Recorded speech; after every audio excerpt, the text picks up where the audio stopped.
زری اٹھ یار، کتنا سوئے گی، جلدی اٹھنا۔ صبح سویرے ہی اشال زرش کو جھنجھوڑ کر اٹھا رہی تھی۔ زرش نے جلدی سے اٹھ کر اسے دیکھا۔ سو کے نا اپنے نصیب سلا لو گی تم، اٹھ جا اب اور اپنے شوہر کا دھیان رکھ۔ اشال نے اسے کھینچ کر کھڑا کیا۔ زرش اسے سوالیہ نظر سے دیکھنے لگی۔ ڈالی دیکھ، تیرا ہسبینڈ اس ٹائم جم میں گیا ہے، ابھی اس کے پیچھے فریش جوس کا گلاس لے کر جاؤ، اسے دے، پھر وہ جم کرے، تجھے جانے کا کہے یا جو بھی کرے، تو نے کہنا ہے کہ تو یہاں اس کے لیے نہیں جم کرنے آئی ہے، سمجھ رہی ہے نا میری بات؟ زرش نے کچھ دیر سوچا اور پھر مسکرا کر ہاں میں ساتھ لایا۔ اچھا چل اب فریش ہو کر آ جا۔ زرش واش روم کی طرف چلے گئی اور جب واپس آئی تو اشال نے پنک کلر کا ایک ڈریس اتر دیا، یہ پہن کر آ جلدی سے۔ اشال اسے باقاعدہ ڈریسنگ روم کی طرف دھکے دے رہی تھی۔ زرش نے وہ ڈریس دیکھا تو جلدی سے اسے ڈریسنگ روم سے باہر پھینک دیا۔ مطلب صاف تھا کہ زرش وہ ٹراؤزر اور شرٹ نہیں پہن رہی تھی۔ اور جم کرنے لہنگا پہنا کر بیجو کیا تجھے؟ حد ہے، اپنے ہسبینڈ کے سامنے لڑکی ٹراؤزر شرٹ نہیں پہن سکتی، اور نائٹی کیا حق پہنے گی؟ ہائے آشی تیرے ارمان۔ اشال نے منہ بنایا، جبکہ زرش تو ڈریسنگ روم میں ہی اس کی باتیں سن کر منہ بنا رہی تھی۔ پہن کر آ یہ لڑکی، ورنہ مجھے پہنانا بھی آتا ہے۔ اشال نے ان کپڑوں کو واپس ڈریسنگ روم میں پھینکا۔ جواب میں زرش نے انہیں پھر سے واپس پھینک دیا تو اس بار اشال اندر جا کر کپڑے اس کے ہاتھوں میں پکڑا کر آئی۔ دو چوائسز ہیں تیرے پاس، یا یہ کپڑے پہن یا ہسبینڈ بدلوا دے۔ اشال نے اپنی آئینے کے پیچھے سے زرش کو غصے سے گھورا تو زرش گھبرا گئی، بٹ اس بات میں صحیح ہے۔ کچھ دیر بعد زرش وہ ٹراؤزر شرٹ پہن کر باہر آئی تو اشال نے اسے دیکھا، ہمیشہ کی طرح سیٹی بجائی۔ چل اب تو دیکھتی جا میرا کمال۔ اشال نے اس کے بالوں کی اونچی پونی ٹیل بنائے اس کے انکار میں سر ہلانے کے باوجود ہلکا سا میک اپ بھی کر دیا۔ حلیے میں زرش بہت زیادہ کیوٹ لگنے لگی تھی۔ واہ اشال بیٹا، تو کمال ہے۔ اشال نے اپنا فرضی کالر جاڑا۔ تو مجھے اپنے بال بھی کٹوانے دو نا، اس سے تو میرے جیسا ہیئر کٹ تمہیں بہت زیادہ سوٹ کرے گا۔ اشال نے اپنے چہرے پر موجود آوارہ لٹو کی طرف اشارہ کیا، جن کی وجہ سے اشال بہت پیاری لگتی تھی۔ اس پر اس کا وہ گول سا چشمہ اسے علیحدہ ہی روپ دیتا تھا۔ اچھا چل میری جان، اور دکھا دے سیاں جی کو اپنا جادو۔ اشال زرش کو سجانے کے بعد والدان کے پاس جانے کا کہہ کر خود بستر میں گھس گئی تو زرش اسے گھورنے لگی۔ کیا ساری رات جا کر تمہارے لیے آئیڈیا سوچتی رہوں اور اب مجھے سونے کا بھی حق نہیں؟ واہ کیا صلہ مل رہا ہے دوستی کا۔ اشال نے بھی اسے گھورا۔ زرش منہ بنا کر باہر چلی گئی، پھر گراؤنڈ فلور پر آ کر کافی دیر اس جم کے دروازے کے باہر کھڑے ہو کر سوچ رہی کہ اسے اندر جانا بھی چاہیے یا نہیں۔ بہت ہمت کر کے اس نے گہرا سانس لیا اور بند آنکھوں کے ساتھ دروازہ کھول کر جم کے اندر داخل ہوئی۔ ابھی وہ تھوڑی ہی آگے گئی تھی جب اس کے کان میں کسی کے سیٹی بجانے کی آواز پڑی، لیکن زرش نے اسے اشال ہی سمجھا اور وہاں کھڑی رہی۔ اشال تم بہت بری ہو، میں تم سے بات نہیں کروں گی۔ زرش نے آنکھیں کھولے بغیر اشارہ کیا۔ ایک تو یہ کمال کا حسن، اوپر سے یہ قاتلانہ اشارے، جان لے گی میری تو۔ زرش نے گھبرا کر فوراً آنکھیں کھول دی تو سامنے کا منظر دیکھ کر اس کی روح تک فنا ہو گئی۔ وہاں والدان تو تھا نہیں، بلکہ پتہ نہیں کون سے 7 یا 8 لڑکے تھے جو اسے ٹکٹکی باندھے دیکھ رہے تھے۔ زرش کا دل کر رہا تھا کہ وہ یہاں سے غائب ہو جائے، لیکن ہوپ سے اس کی ٹانگیں جم گئی تھی۔ ارے یار، ہاتھ لگا کر دیکھ لو، حقیقت ہی ہے نا، مجھے تو بالکل موم کی گڑیا لگ رہی ہے، ایک آدمی میں چچوڑے پن سے کہا۔ زرش وہاں سے جانے کے لیے مڑی تو بری طرح سے کسی چٹان کی مانند شے سے ٹکرا گئی۔ اس نے نظریں اٹھا کر دیکھا تو وہ والدان تھا جو ان لڑکوں کو ایسے دیکھ رہا تھا کہ انہیں یہاں پر زندہ درگور کر دے گا۔ والدان نے سختی سے زرش کا بازو پکڑ کر اسے اپنے قریب کیا۔ کیا کہا تو نے؟ الفاظ بولنے سے زیادہ غرائی گئے تھے بباس۔ وہ لڑکا ان سبز آنکھوں میں موجود وحشت دیکھ کر سہم گیا تھا۔ زرش وہاں سے جانا چاہ رہی تھی، لیکن والدان کی لوہے کی مانند گرفت سے نکلنا اس کے لیے ناممکن تھا۔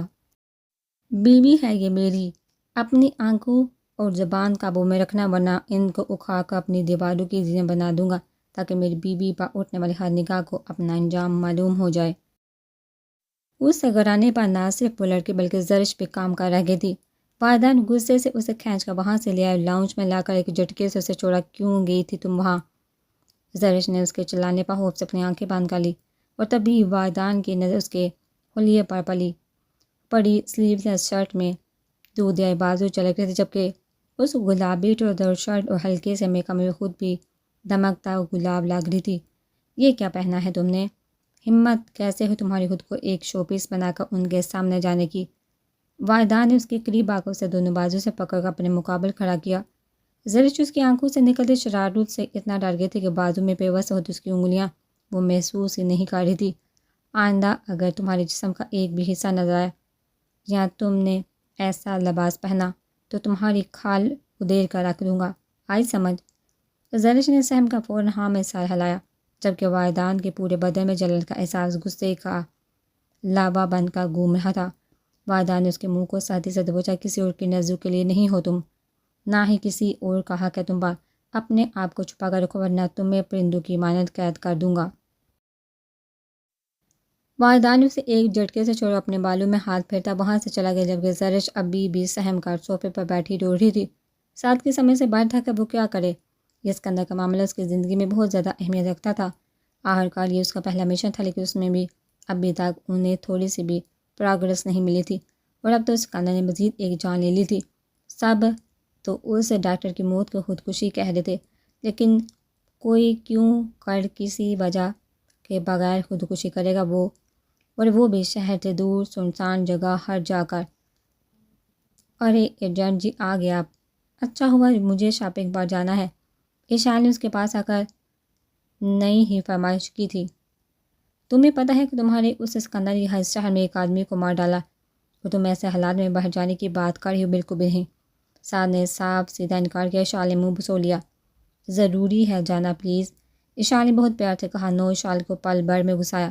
اوکے فائن، نہیں جاتی میں باہر، آپ جائیے اور چیزیں لے کر آئے۔ اگر ایک بھی پروڈکٹ کلر یا کوالٹی کا رد و بدل ہوا نا تو واپس جا کے اسے چینج بھی کروا کر لائیں گے۔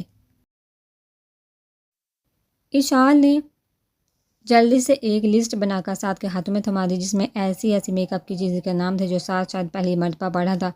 تم ان کا کیا کرو گی؟ میں نے تو تمہیں اتنا میک اپ لگاتے نہیں دیکھا۔ اشال نے اس بات پر اپنا منہ کھولا۔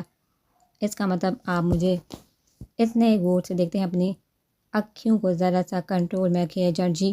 اشال اس کو تارنے والوں کی آنکھیں نکال لیتی ہے۔ اشال نے سختی سے کہا، اور رہی بات اس میک اپ کی، تو یہ میں آپ کے دوست کی زندگی سنوارنے کے لیے منصوبے بنا رہی ہوں۔ پتہ نہیں کب کون سا کامیاب ہو جائے۔ ویسے بھی اس انسان کے بالکل بھی سمجھ نہیں آتی مجھے کہ چاہتا کیا ہے۔ اشال نے منہ بنا کر کہا، اب یہاں سے لے کر آئیے چیزیں، اور ہلکا سا بھی فرق ہوا تو واپس بھیج دوں گی۔ اشال اپنی چھوٹی سی انگلی دکھا کر وارن کرتے ہوئے اندر چلے گی، جبکہ سعد الجھن سے ہاتھ میں موجود اس لسٹ کو دیکھ رہا تھا۔ کہاں پھنس گیا تو سعد؟ اس سے بہتر تو افغانستان تھا، سعد نے کوفے سے کہا، مگر پھر اشال کو یاد کر کے خود ہی ہنس دیا۔ اور بھی غصے سے پاگل ہو رہا تھا۔ تیندی سلیمان صاحب کو ٹارچر کرنے کے بعد بھی انہوں نے زرش کے بارے میں کچھ نہیں بتایا تھا۔ فاطمہ بیگم کی حالت تو اس قدر خراب ہو گئی تھی کہ ڈاکٹر کو بلانا پڑا، مگر سلیمان صاحب اب اپنی بیوی کے بنا تنہا ہو گئے تھے، اور وہ معذور انسان تکلیفوں کے باعث مکمل طور پر ٹوٹ چکا تھا۔ لیکن پھر بھی سلیمان صاحب نے زرش کے بارے میں کچھ بھی نہیں بتایا تھا۔ کچھ پتہ چلا؟ آر بی نے غصے سے فیض سے پوچھا۔ نہیں سر، ابھی تک تو کچھ پتہ نہیں لگا پائے ہم اس لڑکی کے بارے میں، مگر ہمارے آدمی ہر جگہ پر ہیں، اس کے ایک جھلک ملتے اس کو ٹریس کر لیا جائے گا۔ آر بی نے ہاں میں سر ہلایا۔ کیسے بھی وہ جلد سے جلد مجھے اپنے پاس چاہیے فیض، کیسے بھی۔ سر وہ مجھے لگا تھا کہ اس شہنشاہ کو سلیمان کی غیر موجودگی کا شک ہو گیا ہے، اس لیے میں نے سلیمان کے سامنے اس کی بیوی کے سر پر بندوق رکھ کر شایان سے اس کی بات کروا دی تاکہ اسے یہ لگے کہ سب ٹھیک ہے۔ فیض نے بتایا نہ ضروری سمجھا۔ صحیح کیا، لیکن دیکھ بیٹا، دیکھ لینا اس شہنشاہ کو کوئی عام میں جمع سمجھنا بہت زیادہ شاطر چیز ہے۔ آر بی نے اس سے وارن کیا۔ جی سر۔ فیض نے اسباب میں سر ہلایا اور آر بی کے اشارے کرنے پر وہاں سے چلا گیا۔ میں تو میں پا کر ہی رہوں گا میری سنہری پھول، جنون ہو تم عربی کا، اور اس جنون کی آگ کو دنیا کی کوئی لڑکی بھی ٹھنڈک نہیں بخش سکتی۔ تمہیں میرے پاس آنا ہی ہوگا کیونکہ میں ہی تمہاری عزت کی منزل ہوں۔ عربی زرش کے خیالی وجود سے اتنا کہہ کر مسکرانے لگا۔ معصوم جیریا کو ایک بیڑیا قید کرنے کے لیے بےتاب تھا۔ وادان ہر طرف سے ایک پوری سرار دلدل میں پھنسا ہوا تھا۔ ایک طرف وہ سکندر تھا جو اس مرتبہ ایک ڈاکٹر کی جان لے چکا تھا، اور دوسری طرف وہ لڑکی جس نے وادان کی زندگی عذاب کی ہوئی تھی۔ وادان اس سے جلد از جلد جان چھڑوانا چاہتا تھا، اور وہ ایسا کر بھی دیتا اگر معاملہ شاہنشاہ کا نہیں ہوتا تو۔ وادان سمجھ نہیں پا رہا تھا کہ آخر کیوں وہ لڑکی بار بار اس کے قریب آنے کی کوشش کرتی ہے۔ نہ جانے کتنی ہی بار وادان اسے دھتکار چکا تھا، لیکن وہ پھر بھی اس کے آس پاس رہنے کی بھرپور کوشش کر رہی تھی، اور یہ بات وادان کو بے چینی میں مبتلا کر رہی تھی، کیونکہ وہ جانتا تھا کہ اس کی یہ کوششیں بیکار ہے۔ وادان کو محبت نام کے جذبے سے ہی نفرت تھی، اور زرش بس ایک پتھر سے سر پھوڑ رہی تھی۔ اب یہ دیکھنا باقی تھا کہ وہ کب تک اپنا پھٹا ہوا سر تھام کر ہمت ہارتی ہے۔ وادان تقریباً رات کی 1 بجے گھر میں داخل ہوا تو اس کی نظر صوفے پر سوئی ہوئی اس نازک سے وجود پر پڑی جو اس ٹھٹرتی سردی میں بھی کسی لحاف کے بغیر وہاں سو رہی تھی۔ وادان نے فیصلہ کر لیا تھا کہ اب اس لڑکی کے ہونے یا نہ ہونے سے کوئی فرق نہیں پڑے گا۔ پہلے بھی اپنی صبح والی حرکت کو لے کر وہ حیران تھا کہ کیوں وہ اس لڑکی کو لے کر اس قدر پوزیسو ہو گیا تھا۔ وادان خاموشی سے وہاں سے جانے لگا، لیکن تبھی زرش کی آنکھ کھلی۔ اس نے وادان کو اپنے کمرے کی طرف جاتے ہوئے دیکھا۔ کیا مجھے ان سے بات کرنی چاہیے؟ اگر انہیں صبح کی طرح برا لگ گیا تو؟ نہیں، میں انہیں غصہ نہیں دلاؤں گی اب، لیکن عشاء نے تو کہا تھا کہ مجھے انہیں اپنی اہمیت کا احساس دلانا ہے۔ آخر میں بیوی ہوں ان کی، تو پھر جاؤں کیا ان کی بات کرنے؟ ان سے بات کرنے۔ بہت سوچ بچار کرنے کے بعد زرش اٹھ کر وادان کے کمرے کی طرف چل دی۔ انہوں نے دروازہ کھٹکھٹانے کے لیے دروازے کو ہاتھ لگایا تو وہ اپنے آپ کھل گیا۔ زرش نے دروازہ کھول کر اندر جھانکا، لیکن وہاں کوئی بھی نہیں تھا۔ اچانک سے واش روم کا دروازہ کھلا، وادان شرٹ کے بغیر کمرے میں داخل ہوا۔ زرش کی نگاہ جیسے ہی اس کی چوڑی چھاتی پر پڑی، وہ جلدی سے پلٹ کر دروازے کی طرف جانے لگی، جبکہ اس پر نظر پڑتے ہی وادان کا پارا ہائی ہوا تھا۔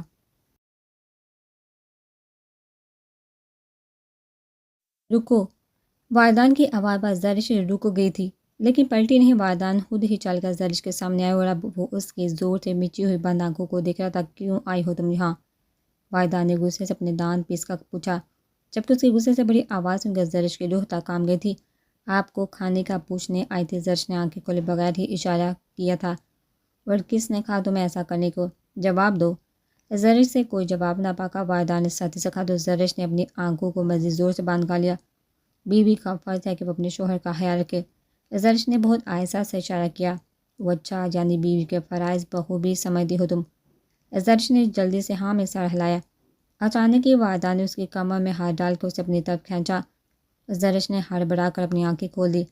سبز آنکھیں کانچ سی بوڑھی آنکھوں سے ٹکرائی تھی۔ وادان اس لڑکی کو ڈرانا چاہتا تھا، خود سے دور کرنا چاہتا تھا، اس لیے اس نے سختی سے اسے اپنے قریب کیا۔ اگر ابھی اور اسی وقت اپنا حق حاصل کرنا چاہوں تو؟ زرش نے کوئی جواب نہیں دیا، بلکہ وہ تو حیرت سے آنکھیں کھول اس کا بدلا ہوا روپ دیکھ رہی تھی۔ وادان کی نظر اس کے کپ کپاتے ہونٹوں پر پڑی تو اس نے مزید کچھ سوچے بغیر اپنا جائز حق استعمال کرتے ہوئے بہت شدت سے اس کی سانسیں اپنی سانسوں میں اتاری۔ زرش جو اس حملے کے لیے بالکل بھی تیار نہیں تھی، اس کی اس حرکت پر تڑپ کر رہ گئی۔ وادان تو اسے سزا دینا چاہتا تھا، اسے دور کرنا چاہتا تھا، لیکن اس کی قربت ملتے ہی وہ خود کو بھول چکا تھا۔ کچھ دیر بعد غصے سے اس کے ہونٹوں کو آزادی بخش کر وادان اس کے چہرے پر آئے خوف کے سائے دیکھنے لگا۔ ایک دل فریب مسکراہٹ نے اس کے لبوں کو چھوا۔ اسے ڈرانے میں کامیاب ہوا تھا، مگر پھر اس کی نظر ان کانچ سی آنکھوں میں موجود آنسوں پر گئی جہاں پر بے انتہا خوف تھا۔ اس خوف نے وادان کو پریشان کر دیا۔ نور! وادان نے انتہائی نرمی سے اس کے کندھے کو تھاما۔ زرش تڑپ کر اس سے دور ہوئی اور اپنا کندھا پکڑ کر رونے لگی، ایسے جیسے وادان کے لمس نے اسے بہت تکلیف دی ہو۔ وادان کو کچھ غلط ہونے کا احساس ہوا تو وہ سہم کا دیوار کے ساتھ لگی زرش کے پاس آیا اور اپنے ہاتھ اس کے سر کے پاس دیوار پر رکھا۔ کیا ہوا؟ اپنی آنکھوں میں اس خوف کی وجہ بتاؤ۔ کس نے تکلیف پہنچائی تھی تمہیں؟ زرش وہاں سے غائب ہونا چاہ رہی تھی، لیکن وادان کی پکڑ سے نکلنا ناممکن تھا۔ اسی لیے وہ سر جھکا کر رونے لگی۔ والدہ نے پھر سے اس کا کندھا تھامنا چاہا تو زرش نے خوف سے اپنا چہرہ ہاتھوں میں چھپا لیا اور زار و قطار رونے لگی۔ بتاؤ مجھے، والدہ نے حکم دیا، لیکن پھر خود ہی اچانک سے زرش کی شرٹ کو کندھے سے ہٹایا تو اس کی نظر اس کے کندھوں پر موجود جلے ہوئے نشان پر پڑی۔ اور بھی صرف 2 ہندسے تھے اور وہ ہندسے زرش کے کندھوں پر داغے گئے تھے۔ والدہ نے غصے سے اپنا ہاتھ بہت زور سے دیوار میں مارا۔ کس نے کیا یہ بولو، کس نے تمہیں تکلیف پہنچائی؟ والدہ نے تڑپ کر پوچھا، لیکن زرش ابھی بھی اپنا چہرہ ہاتھوں میں چھپائے رو رہی تھی۔ جس نے بھی تمہیں تکلیف دی ہے اس کی زندگی جہنم بنا دوں گا، موت مانگے گا وہ، لیکن اسے موت بھی نصیب نہیں ہوگی۔ جتنی تکلیف تم نے سہی ہے نا، اس سے 10 گنا زیادہ تکلیف ہر روز سہے گا وہ شخص، وعدہ ہے یہ ہان کا۔ والدہ نے زرش کے کان میں سرگوشی کی اور پھر اسے سے دور ہو گیا۔ چلی جاؤ یہاں سے نور، فوراً چلی جاؤ، اور آپ میرے سامنے غلطی سے بھی مت آنا، ورنہ یہ غصہ سب جلا دے گا۔ والدہ کے ایسا کہتے ہی زرش روتے ہوئے جلدی سے وہاں سے بھاگ گئی۔ اس نے تو ایک مرتبہ مڑ کر بھی پیچھے نہیں دیکھا تھا۔ ماضی: اسکندر، رومان اور شاہانہ الفاظ کی موت سے بالکل ٹوٹ گئے تھے۔ اس سفر پر الفاظ کی تمام پراپرٹی ڈوب چکی تھی۔ کچھ بھی نہیں بچا تھا ان لوگوں کے پاس۔ سکندر کی آنکھوں میں ایک عجیب سے وحشت، عجیب سا غم تھا جو کہ ایک 9 سال بچے کی آنکھوں میں نہیں ہونا چاہیے، لیکن اس بچے نے ان آنکھوں سے اپنے باپ کی موت دیکھی تھی۔ شاہانہ کے سب سے چھوٹے بھائی نے اسے اپنے گھر میں رکھ لیا تھا۔ اس نے تو شاہانہ سے کہا تھا کہ انہیں فکر کرنے کی بالکل بھی ضرورت نہیں، ان کا بہت زیادہ خیال رکھے گا، مگر انہیں حوصلہ کہاں سے آتا، ان کا تو سب کچھ لٹ چکا تھا، سب کچھ۔ ایک رات اسی طرح شاہانہ اپنے دونوں بچوں کو خود سے لگائے بیٹھی تھی جب ان کا بھائی بھاگتے ہوئے گھر میں داخل ہوا۔ شاہانہ بھاگ جاؤ، جلدی کر، وہ لوگ سکندر کو مارنے آئے ہیں، جاؤ یہاں سے جلدی، شاہانہ کے بھائی نے ہڑبڑی میں کہا تو شاہانہ نے کانپتے ہاتھوں سے سکندر کو اپنے ساتھ لگایا۔ ماما آپ سکندر کو لے کر جاؤ، میں ماموں کے ساتھ جاتا ہوں۔ 14 سالہ رومان اتنا کہہ کر باہر کی طرف بھاگنے لگا۔ نہیں رومان، مگر تب تک رومان وہاں سے جا چکا تھا۔ کچھ ہی دیر بعد شاہانہ کو گولیوں کی آواز کے ساتھ رومان کی چیخیں بھی سنائی دی۔ شاہانہ اور سکندر بھاگ کر کمرے سے باہر نکلے تو ان کی نظر رومان پر پڑی جو خون سے لت پت سیڑھی پر پڑا تھا۔ سکندر نے رومان کے پاس جانا چاہا تو شاہانہ نے اسے واپس اپنے پاس کھینچ لیا۔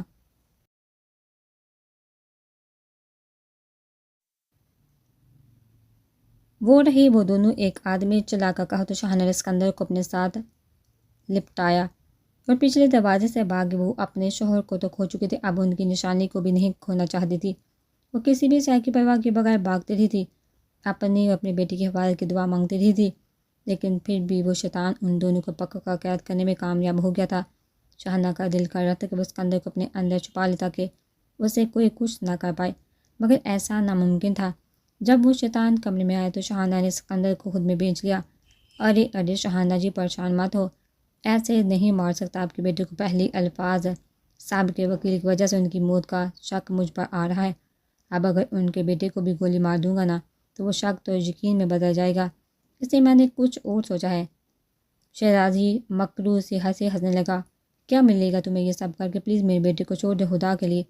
شاہانہ نے زار و قطار روتے ہوئے سکندر کو اپنے سینے میں بھینچا تھا۔ یہ غلطی تو بالکل نہیں کرنی چاہیے شاہانہ بی بی، بڑا ہو کر یہ لڑکا میرا سر کچلنے پہنچ جائے گا، ایسا نہیں ہونے دوں گا میں۔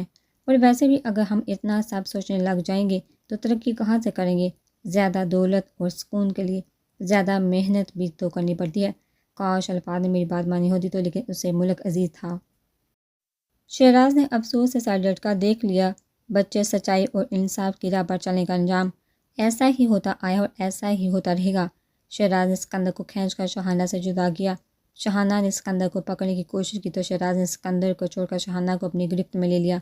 سکندر، اب تم ایک کام کرو گے، کل ہماری اپوزیشن پارٹی ریلی نکالے گی ہمارے خلاف، اور میں چاہتا ہوں کہ ایسا ہو، اس لیے تمہیں ہم صرف ایک جیکٹ پہنائیں گے اور تمہیں اس ریلی میں جا کر کھڑے ہونا ہے، بس۔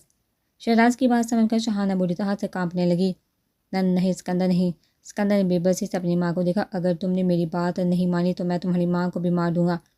شہراز نے شاہانہ کو سختی سے پکڑ کر کہا تو وہ بہادر سا بچہ خوف سے کانپنے لگا۔ نہیں، میری ماں کو چھوڑ دو، میں کچھ بھی کروں گا، سکندر نے زار و قطار روتے ہوئے کہا، جبکہ اسے اس طرح سے روتے ہوئے ان مردوں کی بات مانتا دیکھ شاہانہ غصے میں آگے، نہیں سکندر، کبھی بھی کسی سے ڈرنا مت، کسی کے سامنے بھی گھٹنے مت ٹیکنا، کمزور مت بنو میرے بچے، مت بنو۔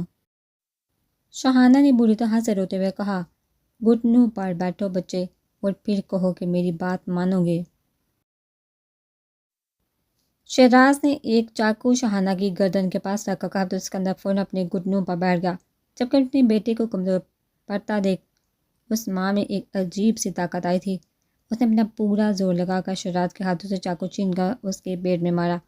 شہراز تڑپ کر شاہانہ سے دور ہوا، لیکن شہراز کے بہت سے آدمی آگے بڑھ گئے۔ کبھی بھی کسی کو اپنی کمزوری مت بنانا سکندر، اپنی طاقت خود بنو، ایسی طاقت جس کی کوئی کمزوری نہ ہو۔ میں اپنی بیٹی کی کمزوری نہیں بنوں گی، کبھی نہیں۔